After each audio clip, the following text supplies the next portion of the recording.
बात होगी बुर्ज जौज़ा की, जेमिनी की पिछले 2 हफ्ते की तरह। ये हफ्ता भी आपके लिए सख्त साबित हो सकता है।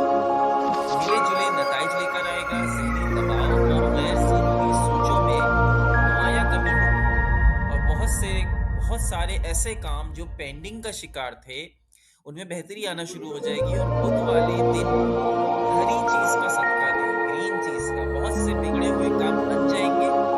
शराकतदारी के काम से मुंसलिक अफराद के लिए भी मामलात सख्त रहेंगे। गैर ज़रूरी सफ़र से इस हफ्ते अत्तल इम्कान गुरेज़ करें। अब बात होगी बुर्ज जौज़ा की, जेमिनी की पिछले 2 हफ्ते की तरह।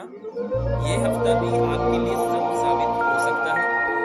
मिले-जुले नताइज लेकर आएगा, ज़हनी दबाव और गैर ज़रूरी सोचों में नुमायाँ कमी होगी। और बहुत सारे ऐसे काम जो पेंडिंग का शिकार थे, उनमें बेहतरी आना शुरू हो जाएगी और बुध वाले दिन